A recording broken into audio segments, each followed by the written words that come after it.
Do you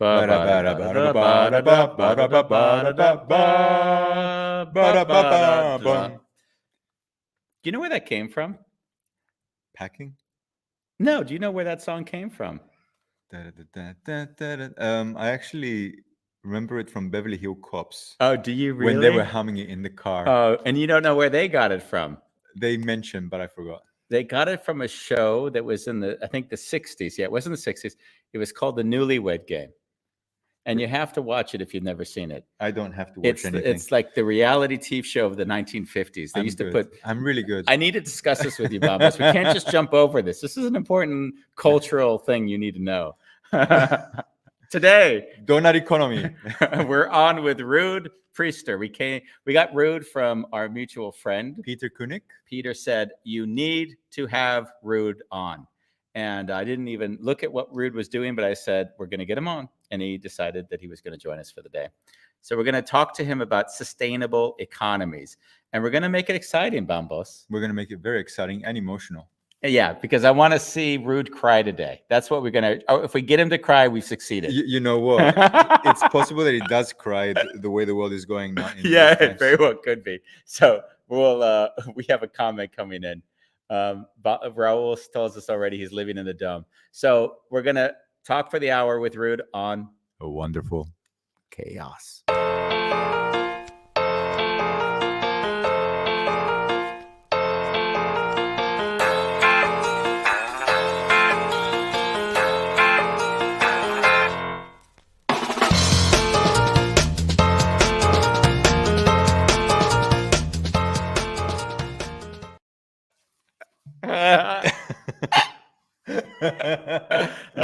The joy of sitting behind the camera, whispering in Bambos' ear. Oh, sweet, sweet lullabies.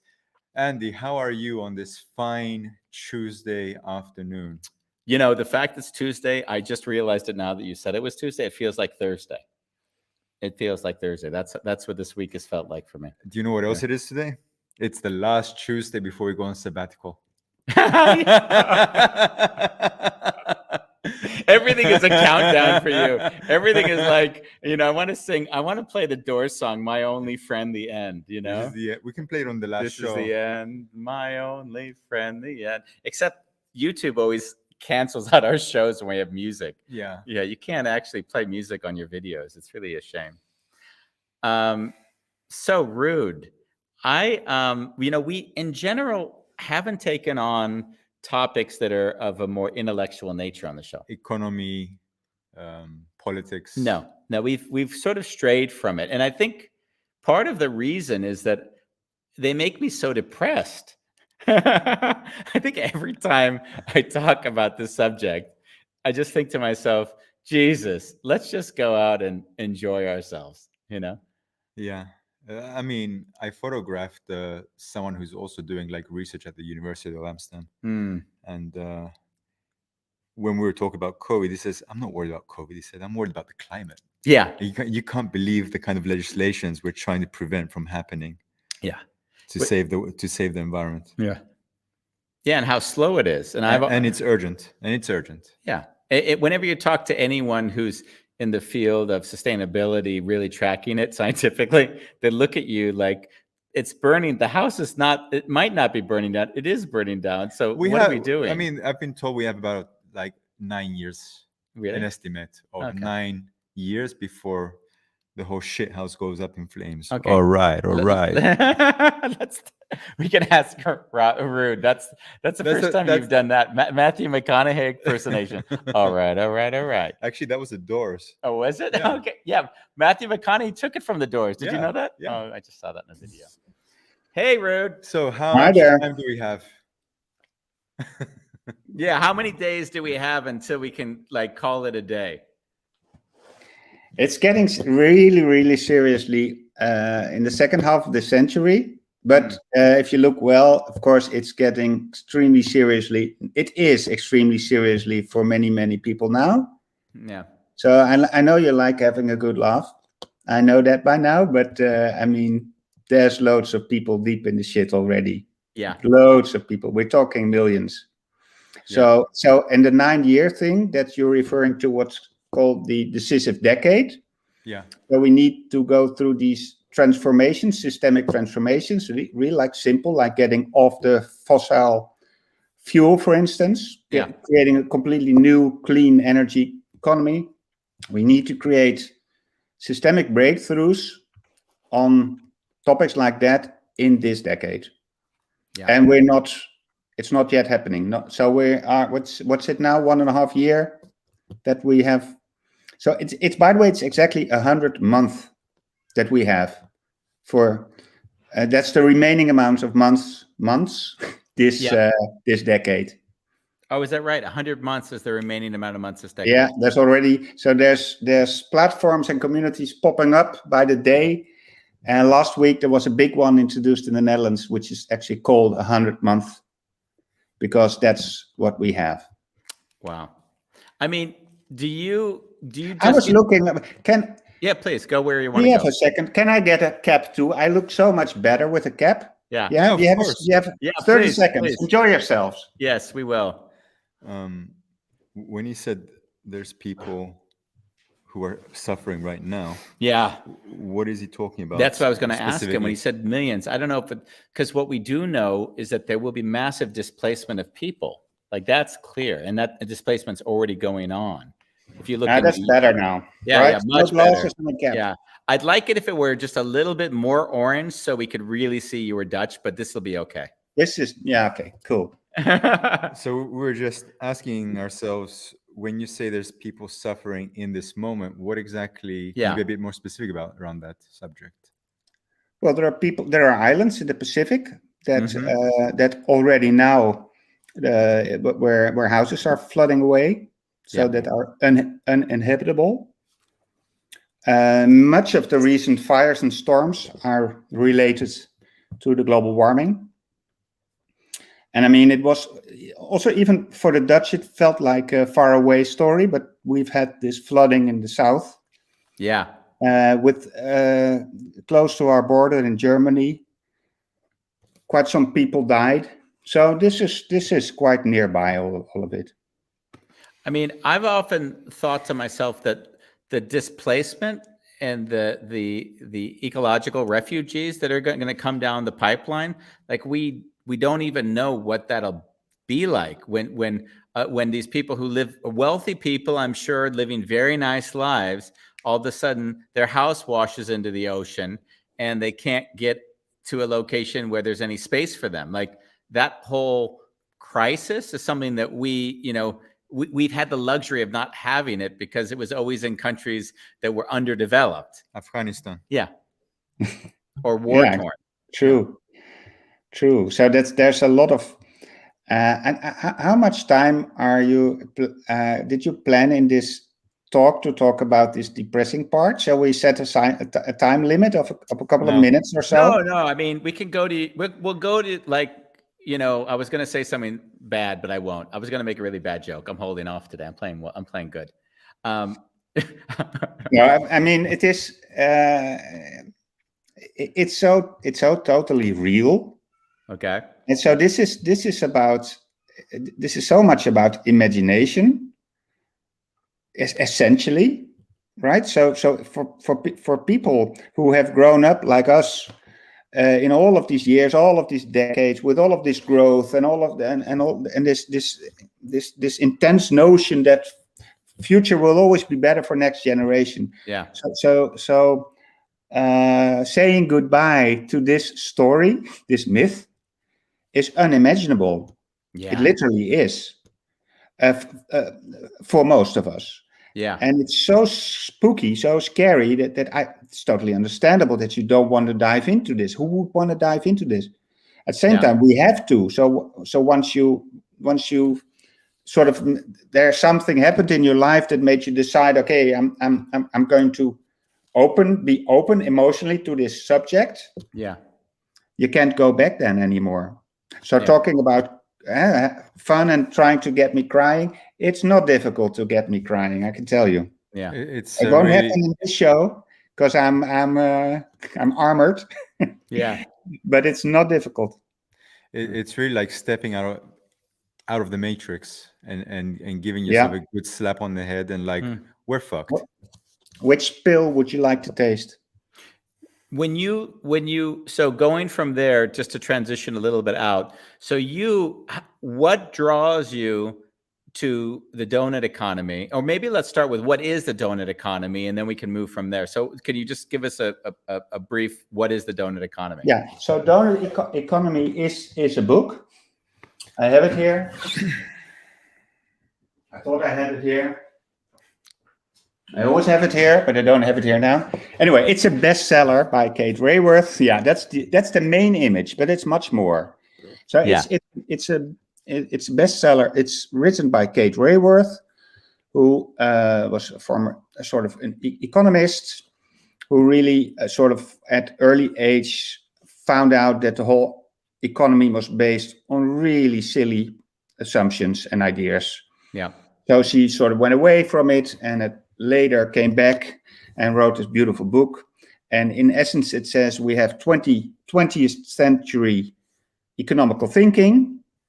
That's the fast lane to disaster. Yeah. And it has to do with the main ways of thinking and the main economical images that we have grown up with. So we need to replace them with new ways of thinking, new images, new story. And central to this story is the image of the donut, which represents the 21st century goal of economics. It's a wonderful book. It's very readable. At the same time, it's very strong in its scientific foundations. And if you start reading it and you are confronted with this whole idea that we have built the complete society and economy on, that the economy should grow forever. Yeah. And then you realize, okay, the only way it can is to consume more, and that we already are using the stuff from the earth at a rate of 3 times the earth currently on average. I mean, the idiocy of it is really in your face. Yeah. But it's not only this analysis. There are more people who are doing this analysis. But what she did is sort of presents us this beautiful, simple image of the donut. And the donut represents the new economical goal. And that's one of the 7 main ideas, 21st century ideas in the book. Let's give the economy a goal. And the goal is that everybody can live in this donut, which means that we all have a right to a sort of social foundation, right? We all, education, economical voice, every housing, etc.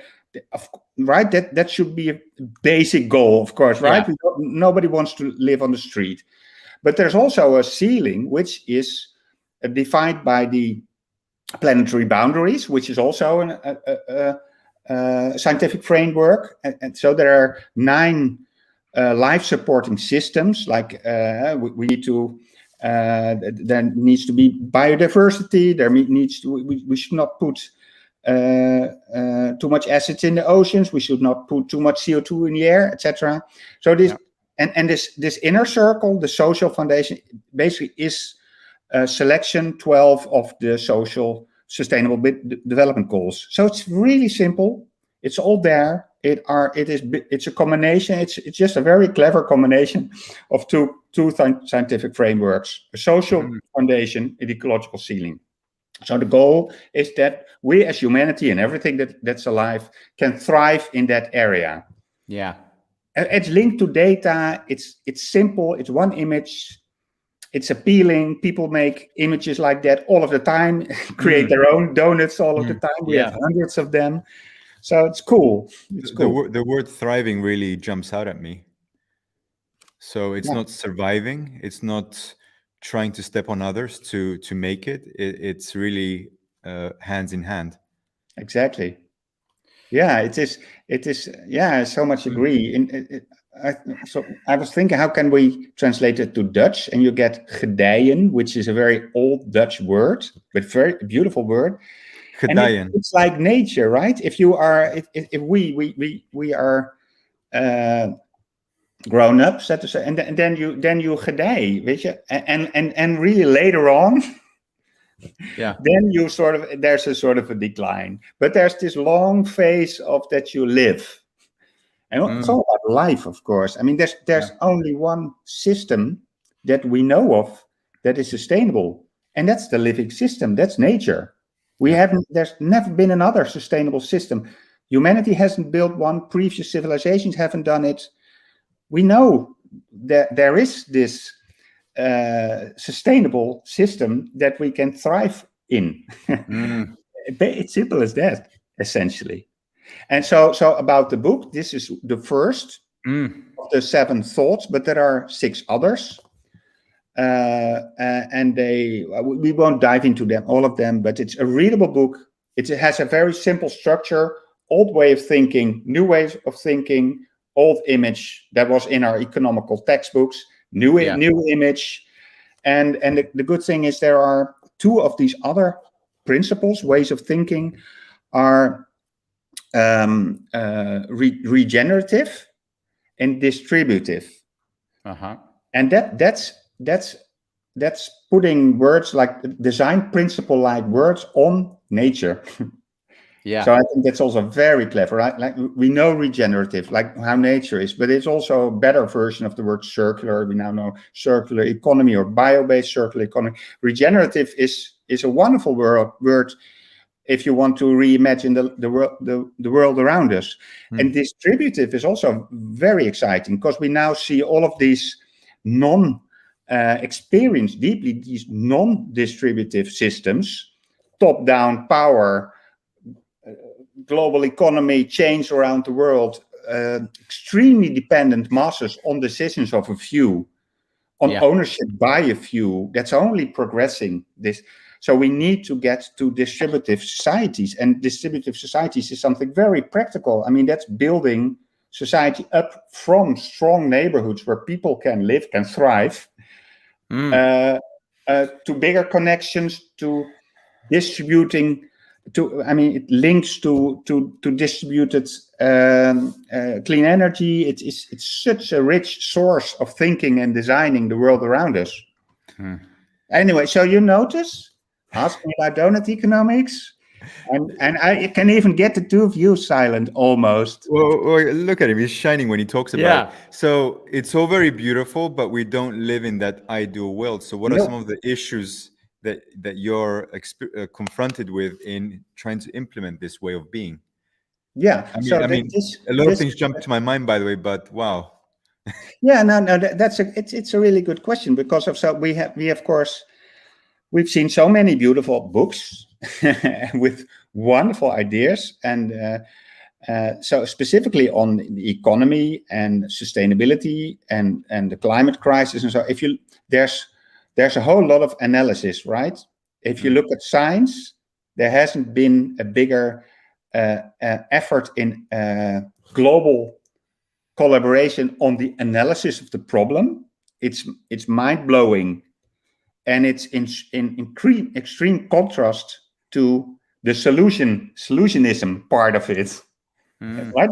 That's amazing if you think of how much energy we keep putting in these analysis of the and even in the silly idea of proving up until now that this is human impact, etc. So I'll stop there. Now,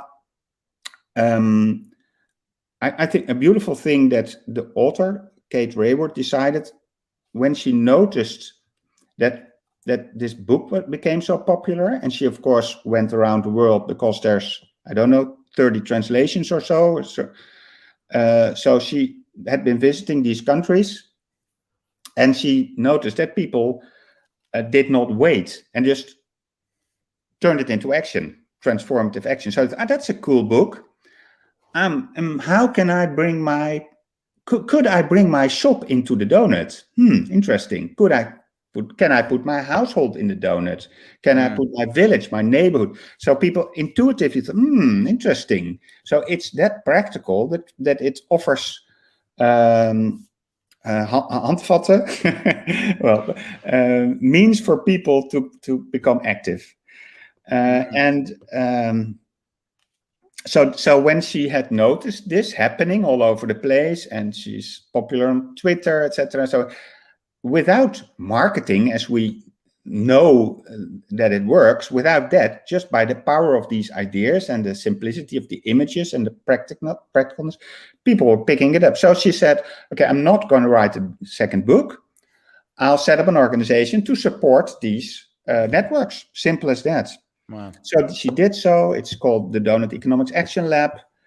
And if you go there, doughuteconomics.org, you'll find that's a very living, vibrant, how do you call, global network of people working to get their place, shop, school, whatever, into the Doughnut and collaborating on that. Wow. And Amsterdam, where I'm active, has definitely played a role in that, because we have had not only the sort of the bottom-up networks picking up the Doughnut, but also the municipality with Marieke van Doordik, which is a wonderful, very inspiring, how do you call it? Wethouder in English. A wethouder? I don't know what a wethouder is. Yeah, wethouder is sort of a vice mayor, like. Alderman, right. Law. Yeah, alderman. So she really decided, and it was also a formal decision in the city of Amsterdam to adopt to this Doughnut thinking, and even use the Doughnut as a sort of a foundation under the Circular Economy Action Program. Yeah. And that's sort of the combination of that happening sort of in the formal Amsterdam world, and also there being a Doughnut coalition and all of these activities. That combination has appeal. I mean, it's only at the beginning, but it was inspiring to many other networks in European and global cities. 2030 now have these kinds of networks at a local level. And there's an exchange. They have the community managers and they're interconnected. So it's like how it works these days, right? It's network activity. There's a few things you said that I'd like to go back to, which hit me, was that, like, a lot of times on the show, we'll talk about the Industrial Revolution, all the systems that were put in place at that time, including the education systems that were churning out people that could then work in the factories and so on. And the interesting thing is that I don't believe people are half aware of how much they've been indoctrinated into a system that basically created expectations for what life is supposed to be. Yeah. So when you talked earlier that, you know, the Doughnut economy is not only a system, but it's also a vision of how we would look towards what we see as important and necessary for the future. That's interesting, because I didn't think about it like that. Yeah. In a way, it was like, yeah, because this only works if people redefine what they think life is supposed to be. Absolutely, you're right. I mean, and the whole, I mean, there's so much to say, right? So there is, I don't know, in the Netherlands, there's a growing awareness of the whole phenomena of systems, right? You hear with the scandals, political scandals, and in relation to COVID and everything, it's systemic. People more and more on the street, it's a systems problem. And that's true. I mean, systems thinking is really a fine way to look at and deal with reality. Yeah. But what does that mean, right? So that's it. Even thinking in systems is unknown territory for most of us, because that's not how we're schooled. We were not taught system thinking at school.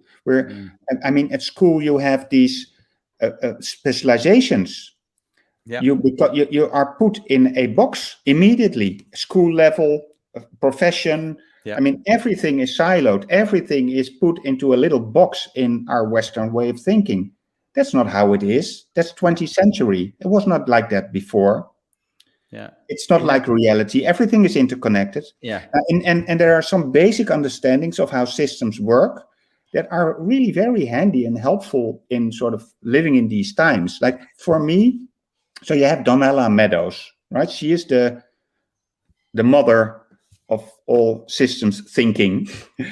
And as an advice to your audience, read Donella Meadows. That's wonderful. Check out her videos. She passed away, unfortunately, but check out her videos on YouTube. There are even wonderful big videos of her giving lectures on system thinking in the I believe in the 70s, even in the 60s. I just amazing material. 10 years ago, when I started to move out, because I was in the business world, and I shifted my way out of it. And interestingly, the first thing I did, it was a spiritual journey, but funnily, it started with studying systems thinking. Really? Cool. I spent more time reading books on systems thinking when I just started my spiritual, because I think what happened is that if you start looking at the complexity of life, you're trying to find new paradigms to make sense of it. So in a way, the simple causal relationships of A equals B, they just didn't suit what I was trying to make sense of. And therefore, the systems thinking was the thing that, and of course it has its own limits, like any system, it has whatever its constraints are, but it created enough clarity to allow me to think more, deal with complex systems easier. Yeah. I think that's great. I think one of the reasons why I immediately said yes to this invite was Wonderful Chaos. I didn't know what you would be talking about, but I like the title. For me, it refers to systems. Yeah. And one of this, the very simple models that really helps people to think about systems. I'm really reacting on what you said about a basic story that you relate to or not. Is that so a system, of course, has deeper levels.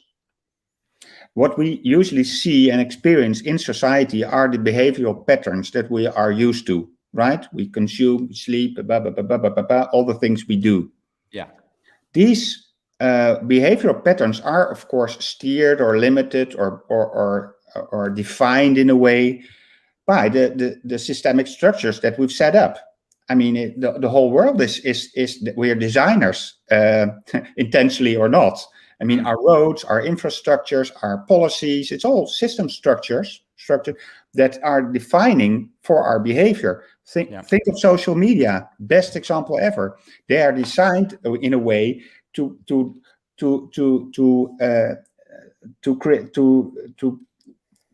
let us create data so they can advertise, make more money. Simple as that. Build artificial intelligence. So the design is maximum eyeballs, maximum input of data.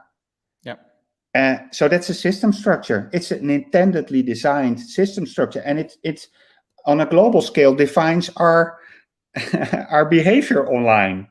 Yeah. So behavioral patterns, system structures, and underlying what you refer to, the myth, the stories. What is truth? What do we hold as truth? What is valuable? And this notion of endless economical growth as a sort of solution for everything is at its deepest level. So our taxation systems, the political parties in power, they still believe in this myth. Yeah. So that says something about how incredibly challenging this transformation is to go through. We need to go to the deepest systemic level that we build sort of everything on. Yeah, and my question to you is that you're proactive. Like, the world hasn't needed to go through a drastic. We're already seeing it, but you're already practicing it. And I've been known to be depressive on this subject. And the reason why I tend to be depressive is because I don't see society able. Shall we move to the positive part? To adjust. So my question is, how does it adjust? Yeah. So okay. Final words on the depressing part. It is. We have a very limited chance that we'll make the transformation in time. Mm-hmm. So, sort of from a scientific point of view, miracles need to happen. Okay, that was the last talk about the whole depressing part, right? Yeah. Important to know, because we all need to move, change. Having said that, there are reasons to be optimistic. And for me, the main reason to be optimistic is, like we're having this talk here, this is not mass media. This is the long tail. We're in the long tail. If you look at the long tail, everywhere this is happening. So what I think how it works for people is that most of the time they live in this state of the behavioral patterns, right? They are there. They do their thing. They survive. They have a family. They go to work, come back. We're all there. It's comfortable in the West. It's not that comfortable in many other places. Yeah. But we live there. Then messages reach us. Things are not that fine. The messages get more intense. And all of these individuals go through very personal transformations. So there's a lot of similarity, because humans are systems too, between all the systems transformations at all these levels. But in the end, what's important is that many people go through these personal transformations, or the young don't even have to go through it. They're just awake and they're open to it anyway. Yeah. And then they go down to this, what are the myths and the stories? And they skip the system structure layer and they go and no, I don't like the way it's going. I don't believe it anymore. You can't trick me. You can't fool me. And there are COVID-like experiences, reconnecting to nature, reconnecting to each other, having it good together, experiencing what's really important, like having a talk, be together. And they start thinking, and they start to, I want to move up again. Because now I know that down there, for me, there's a different story.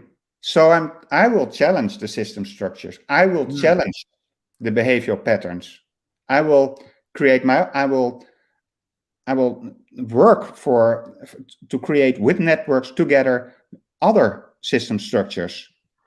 I'm going to sue Shell. I'm going to sue the Dutch government. I'm going to change my behavior and influence others in a positive way. I'm going to be a magnet of completely different way of working. Yeah. So there was a report called The Social Tipping Point by the Potsdam Institute a couple of months, half year ago or so. Potsdam Institute is the big research institute in Berlin, where basically the whole climate tipping point, it's earth system sciences groundwork was sort of researched and developed and became sort of critical knowledge for humanity. It is very symbolic that this same research institute produced this report on a social tipping point, which basically say that, okay, this is happening. But it also said, and for me, that's part one of the story, the fact that this is happening, and I can see it happening. I have a limited view. I see Netherlands, I see some networks, but I'm really, I really think that I can see all around me in all of these networks, many underground, many cross, people are going down and coming up again with their networks. Yeah. So there's this network of networks that's becoming more and more influential, and they can together, they're all levers, so they can all together form a tipping point. Now, this research, the study of the social tipping point sort of concluded the same, but it also said, okay, that's nice, but it's not going fast enough. And basically what's holding us back is the power of politics. I mean, we have appointed people to take care of us as societies and of the next generations, forgotten most of the time, not implemented. Not the next generations are not there at the table, but anyway, that was how it of course was intended, that next generation would always be anyway. So basically this report concludes, okay, there are some very elementary decisions that governments worldwide need to take. Totally different taxations to really block fossil fuel. and I don't know by heart. There are 5 of them. Okay. Radical change in educational systems, etc. So that's where I get my hope from. Yeah, it's funny because when you said a few things. I want to go back to something else you said, which also. Can I say, is it me? We're so far more serious than I thought this conversation would be. Are you like the way you always are, or am I doing something? No, we're like this. Okay, cool. I mean, we could talk about your sex life if you want, but I thought we'd stick with the Doughnut Economy. No. Continue. I just worried a bit. You said something which triggered me, because I mentored someone that was doing something called Make Soil, and what they were doing is they were creating a distributed online point where people could compost. Basically, you put your place on a map. Right. And it hit me as you spoke, something that I didn't really think before, is that it had the 2 criteria. It was regenerative and distributive. And he's always talked to me about these 2, because in regenerative, what he said, and I thought was fascinating, and it was reaffirmed with what you were saying, is that he said, basically, there is no feedback loop. People are so far away from the implications of their behavior that they don't actually see it. So in composting, you see, I have trash, I throw it here, and it becomes soil. So you see the full loop, the life cycle of that food. And he said, and the distributed is that anyone can go on in the world, put their place on the map, and everyone in the vicinity now knows where they can compost, because access to dropping stuff off is limited. So even in the Netherlands, you're going to laugh, we have composting here with this little thing that looks like a bumblebee cabinet that's throughout the city. Yeah. But it's not distributed, because the government regulates it. So it's really like a pathetic effort at trying to do something. And it's so funny, because I realized as I saw it, it's a beautiful initiative. There's nice effort, but it lacks the distributive nature, which is what you're pointing at, is that the systems have to find their own way to make them work, which is not dissimilar from how this woman's book, Kate, I got to say again, Raworth, how her book became it, because it actually followed the same principle, which was just it distributed itself and people rised up to make it work. Nice. Quite special. Yeah. There's so much. I mean, soil is a beautiful topic, of course. Yeah. You have in Amsterdam, I'm also involved in it. Was founded the Climate Cleanup Foundation. I don't know if you heard about it. No. It's a wonderful foundation. So the basic insight of this foundation is that, of course, and we were talking about global warming, the climate crisis. And actually, there are 2 measures there we need to take, because the focus is now fully on stopping to get fossil fuels out of the ground and using it. We need to keep it there below the surface. Mm-hmm. And that's the whole energy transition, etc. But if you look at the IPCC report, you always see that we have already far too much CO2 in the air. So in all of these projections is accounted that we need to get a large amount out already, right? So there's no surplus, there's no budget.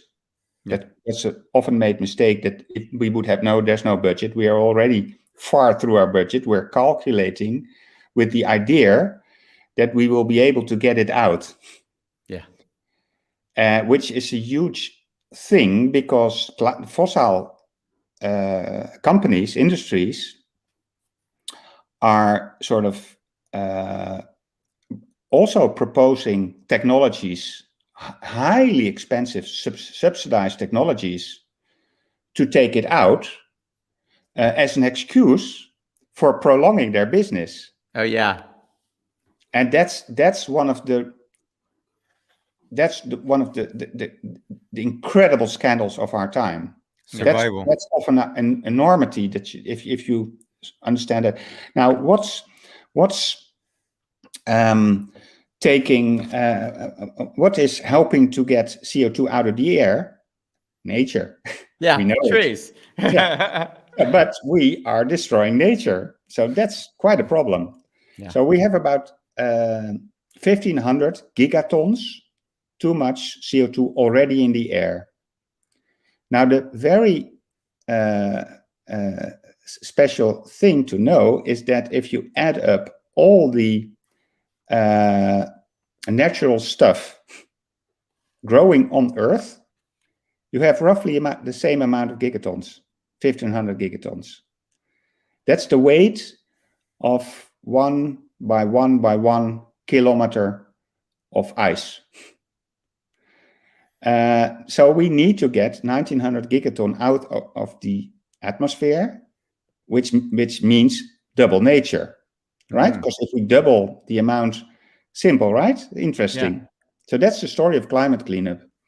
Now, there are Paul Hawken, the Australian scientist, wrote wonderful books about this and did a lot of scientific calculations. It can be done. Can definitely be done. We need to learn a lot, but there are natural methods to get that amount of CO2 out of the air. We have seaweed.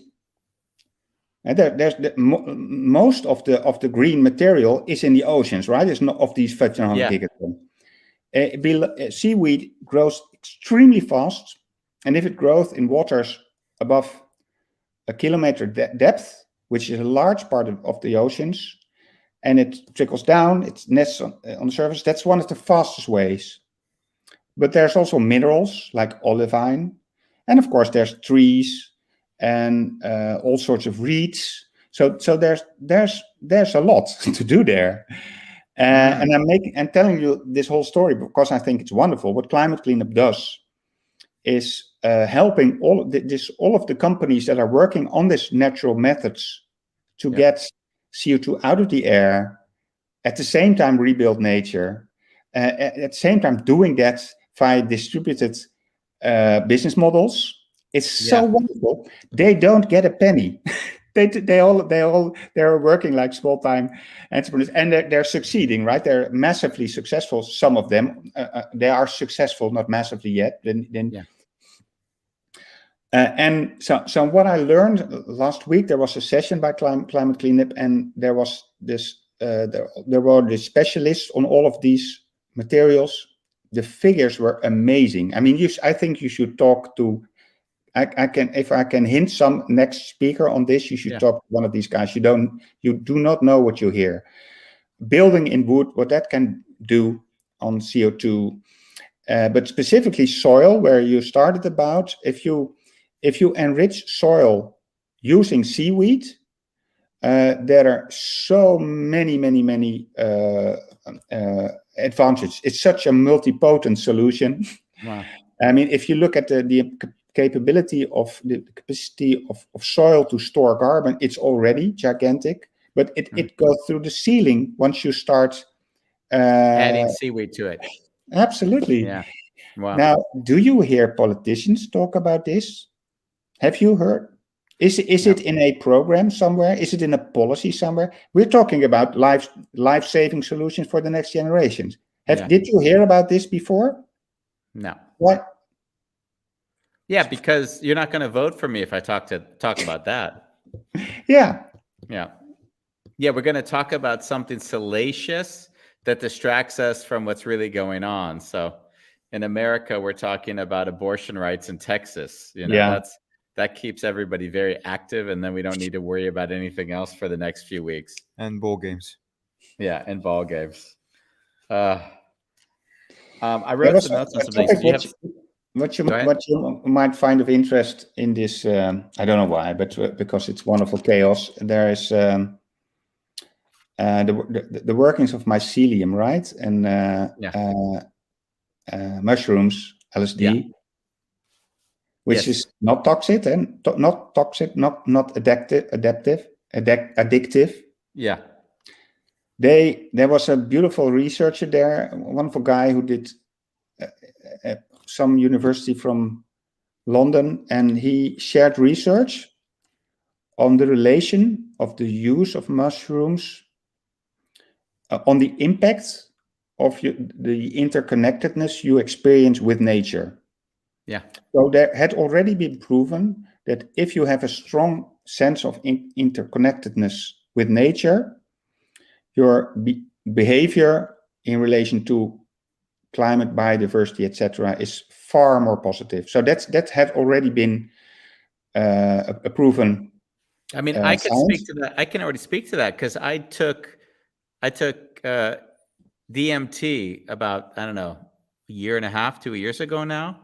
And I think I told you, when after I finished the experience, like I cannot explain how connected I felt to nature in a way that you can't give it words. Like if I try to explain to someone conceptually, they might think they can understand, but unless you felt like the disappearance of that space, of the barriers, of that barrier, then it's just a concept. You have to have had that experience. And yeah, I get it, because it happened to me very recently. And before it had happened to me, I heard so many people tell me the same story, and I realized I didn't really know what they were talking about until I had that experience myself. Wonderful. Yeah.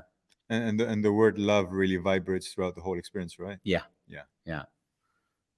It was really, but so it speaks to that in a way, our perception or our lack of ability to see within the constructs which we hold so strongly, the control that we feel like we have over our own consciousness, that alone is its own crazy. Yeah. So how do these topics, the things we talk about, relate to other people's other guests in your program? Is it what is your sense? We'll follow the flow. So I'll jot notes often, or Bambos will jot a note down of something that you say that'll interest us, and we'll go. And if it takes us in a direction which has nothing to do with the topic, some of the topic show names we had to change afterwards because they were so not connected to what the original concept was. And we allow it to be there. Yeah. Good. And it often will go, and I was a bit like not clear because we hadn't spoken. I brought you in under false pretenses because you came via Peter Koenig. So it was a bit like, I also don't want Peter to feel like, God, Andy, you bring Ruurd on and you treat him like he's like he's on Maury Povich, so Ruurd, tell me, what was the last sexual experience you had that you enjoyed? Like that isn't what I was thinking we'd go there, So I do have an observation. When COVID came to Amsterdam specifically, at least the first half a year, because I was swimming in the canals every day. So I kind of lived how the water cleaned up. Beautiful. And I mean, we talk about solutions, but in that time, I was in heaven in a way, because I would get up at 5, I would go running, and I had the whole of Amsterdam to myself. And as soon as the doors opened, the garbage started coming and everything just started piling up. Yeah. So it just felt that we didn't really learn anything in that moment as a collective. What I found following that is that the systems had adapted. So the birds were eating up because they weren't getting the trash from the tourist. So the streets were more polluted than they'd ever been, because now the seagulls were opening all those plastic bags and the whole streets were strewn with shit. Like you don't realize how the seagulls were living off of the food from the tourist. So when they were gone, they didn't have anything to eat anymore. So same with the homeless people. Yeah. It was that was hard to see. Yeah. That those systems which were dependent on tourism, for instance, they started suffering. These are really complex. Yeah. There you enter sort of a layer of complexity, which is. Getting to this point, though, what you just said, I made really drastic life choices in this experience, because what COVID gave me the opportunity to do is it was like a pattern break. So I have this pattern I'm living over and over again, and it was comfortable, and now all of a sudden I said, well, actually, I see that in that break, there's opportunities, and I don't know what those are yet. So I actually bought a farm in Spain where I'm planning to live a far more like secluded and a little bit more remote life. This doesn't necessarily help the planet, but it's more of an inward journey for me. But what I found curious is that it's community of like 6,000 people is the town. It's pretty small in the mountains. And what I found are the things I'm discovering is that community is really tight. So it's 6,000, but everyone there's a much more of a camaraderie, and there's much more of a social consciousness around how they want to work together. And when I look at like the used goods there, the used goods are 2 or 3 times more expensive than they are in Amsterdam, because they value things that are used there. So I've been utterly fascinated that like that way of living, thinking, oh, things will be even cheaper. In some ways they are, but in other ways they're more expensive because people value the things that they have. It's not a disposable economy. That's a great experience, right? So you just said, I mean, it doesn't help the world, but I think it does. All of this, right? This is part of this bigger story where everybody has this individual experience, like you shared, where you felt this deep connection with nature and doing this, and you talk about it and you share what you've learned. I think that's how it works. I mean, so we're in a hurry. That's the problem. But it's natural that people. It's the only problem is the hurry we have. Yeah, and I think the paradigm that you spoke of, and it's interesting as you said it, and I brought it back, and I'd like to bring it again, is that the paradigm of what we expect from our lives is so like ingrained that we don't really know that if we were born and we said, hey guys, here's a donut. Basically, your goal is to try to get as good as you can within the 12 different areas, and just make sure that we stay within the planetary boundaries. Yep. And then other than that, you got 50, 60, 70, maybe 80 or 90 years. Have at it. And you know what? You don't need a Mercedes or a Ferrari to think that your life was meaningful. Like you don't need this thing that's so abstract to say without it, your life, and that's so pre-programmed. I think when society, if we ever get that far, looks back at how the Industrial Revolution indoctrinated the people to be very consumer oriented, they'll look back at us and say, God, those people were idiots. Like they had that many years and they looked at it that they needed to consume and not like live a beautiful time on this planet. Yep. Yeah. Consume. Yeah. Consume. Well, very well put. Yeah. Yeah. You said that we were interacting with you in a way that was a little bit more serious than you might have imagined. What are things that you might have talked about if we were better interviewers? Yeah, well, actually, I'm having a good time, right? It doesn't feel like that for me. I like you guys. I think he's one of us. That's why I put this cap on, right? It's a basic thing of communication that you mirror behavior. Bambos is teasing me. One of a kind. We got a gift, and Bambos wants me to wear this hat now so that he can always say, "Be fearless, be strong, be you, Andy." Okay. The one other thing we're going to mention his name. I mentioned it before the show. Peter Koenig.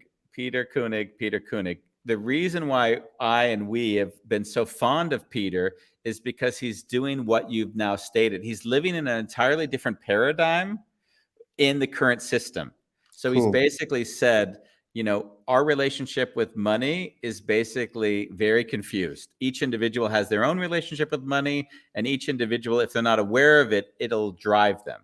It'll create their life, and they don't even know it's being created, right? We don't need to go into how he does that, but he has a system which was really quite beautiful and simple. What was the name of his conference? Love and Money. Love and Money. And basically he's just said, if we don't understand that the currency isn't money, but it's love, and it's not transactional, but it's how do we want to interact in a way that's meaningful. And he's done it in a way that's crossing into what would be more mainstream, in that he gets conferences. This is wonderful. And this, for me, it's a beautiful illustration of what I try to share, this idea of the 3 layers, and in this individual journey. And so people have their interests and their what they're good at, what they know a lot about. So probably in his life story, in his development, there was something in this relation with money. Maybe he studied economics. I don't know. He did. Worked at a bank in the previous life. Anyway, so he choose money. as his idea for transformation. Mm-hmm. And it's a beautiful illustration because I told you about climate cleanup. I mean, donut economics is in a sense maybe of another nature because it's so totally holistic. But if you look at the Donut Coalition and the active networks they're just collections of people with their interests, which become shared interests and go through this journey. And so I'd love to talk to this Peter Koenig, and I think we would be friends, and there would be connections, because that's the beautiful thing. If one goes through this journey, which is on the story and values level, ultimately everything is about love, of course. Yeah. I mean, why is love not the story? That's one of the things I find that very peculiar to our thinking. I think you have to like become 50 or 60, go through all your identity bullshit, and then you're like, wow, love. Like, I always heard them talk about it, and now I understand what they meant then, that it was just really love, but it's in a way the word is so overused and abused. Absolutely. People don't really understand that with that intention of love in life and in the world, that immediately everything changes. Wait a sec. I'm going to pick a book. Yeah, The Power of Love. About love. So this is Dutch. Oh, yeah, Leaf Heaven. You know it? No, we just see the name. No. So Loving, it's by Erich Fromm. Okay. And it's, to love, an art and a practice, something like that is the subtitle. Yeah. Mm. And it's, and in line with what you're saying, right? It is.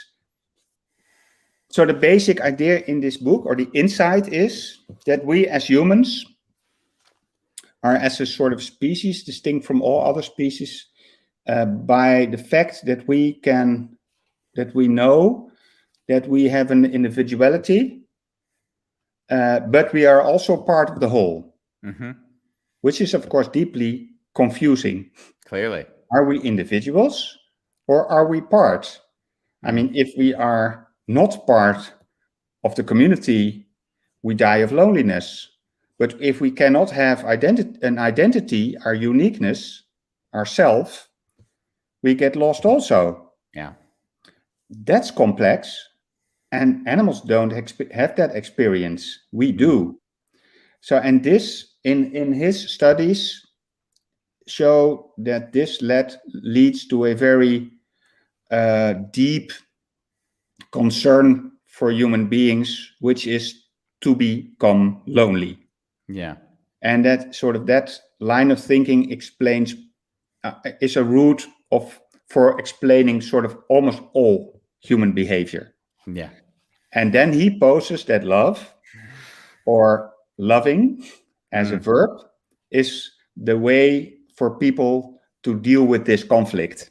Yeah. This sounds very abstract and theoretical, but the book makes it very practical. And you read the book, and after the first chapter, you say, why in God's name isn't this book in every school where it all starts with? Yeah. What are we doing? I mean, everybody's talking about love, but love has also become some consumerist-like idea that's idealistic, and something that you have to have luck to find the man or woman that you'll have this romantic love with. It is bullshit. It's work.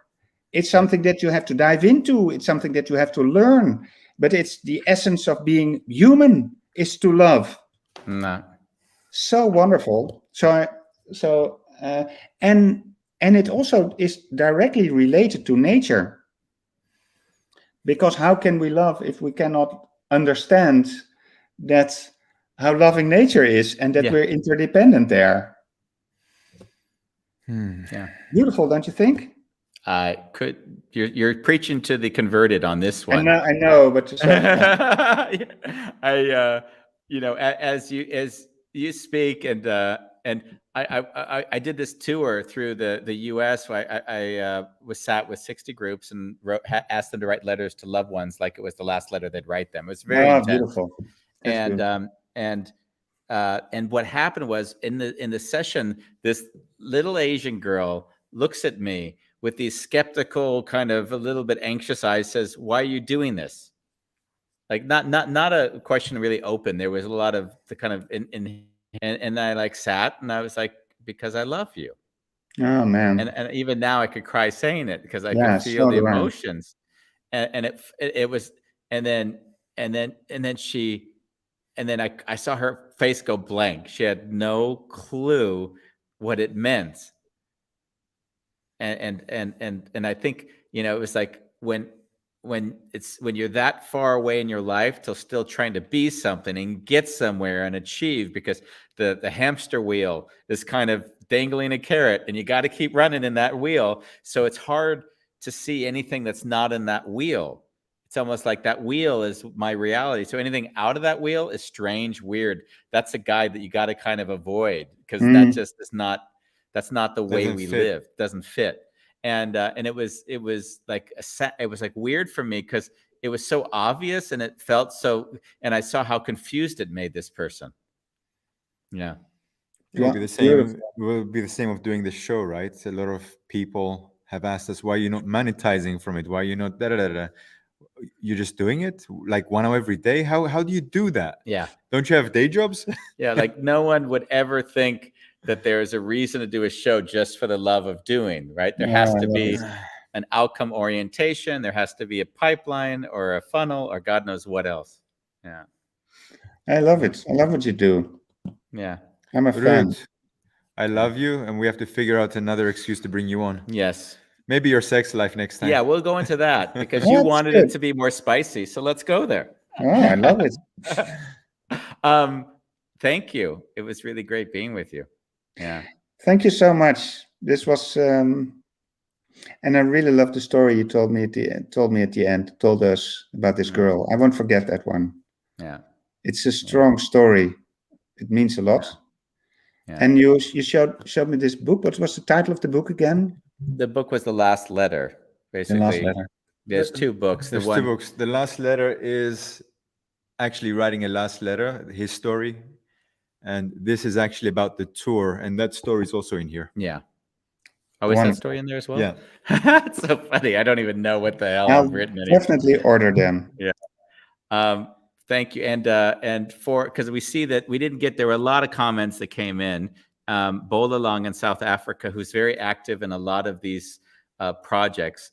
He even has a website which just deals with, I can't even remember now. What I would suggest for anyone who is interested in Doughnut Economics, just go to doughnut-economics.org. Okay. And there, it's a community platform. It's wonderful. Create a profile and just join and see how you like it. And if you're in Amsterdam, specifically, and Dutch speaking, go to amsterdamdoughnutcoalitie.nl, and that's the local sort of network. Nice. And you can find me on LinkedIn and connect. And great. Yeah. Thank you very much. Yeah, we let you Thank go you back so much, guys. to your real life. Yes. Love what you do. Thank you so much. Bye-bye. Bye. Bye-bye. I couldn't help but ask myself, I wonder how the show would be if Rani was here. Yeah. Because I do think she would have brought an interesting perspective. It's interesting because I remember before we didn't discuss this on air before, but I was anxious because since I didn't know anything about Ruurd, and just looking at his profile, I saw that he was into this topic, right? This is his life. I was anxious, and clearly it wasn't the case, but I was anxious because in the prior episodes, as we've discussed, you'd often say, Andy, I don't know where to navigate this discussion, but clearly today it wasn't that way at all. No. How is it different for you nowadays? I mean, because I'll tell you what, I'll ask the question differently. No. In general, it's just not needing anything from people. Oh yeah, I think that would be the main thing. Just being with them and being curious as to what they have to offer, as opposed to me needing them to be a certain way. Oh wow, yeah. I mean, when we first started the show, don't forget, I had a very strong idea of what this show was about and how the guest should be. Yeah. And as we've evolved, that's also really shifted for me. I forgot about that. Yeah. Yeah. Wow. Thanks for that. That throws me back on myself again. Thank you. Wow. So We got 3 more shows left. 3 more shows. Now I'm gonna do it since you're the one always making it sound like doomsday. Oh, 3 more shows. Vamos is gonna look at what the show title is for tomorrow. Just because I just want to let you guys know what the last like Wednesday show is gonna look we're like. gonna. Oh, I have to say that Thursday we are gonna start at 12 p.m. guys. Australian hours on Thursday. Yeah. So tomorrow we're talking to Matt Bruce, selling to people who are half in. Yeah, it's this the is same as having sex with people who are half in. What are you? This is an interesting topic. The reason why it's interesting is because people try to sell and convince people to join their trainings, coachings when they're not really bought in. And what we're going to discuss is how the dynamic is when someone doesn't really dedicate to the thing that you're offering them, and you get their money, and how bad it is to try to work with them. So how do you get like people to buy fully into and deal with it when they don't? That's the topic. And where are we going to do that, Mr. A Shaleth? Wonderful chaos. Us. Now Us. by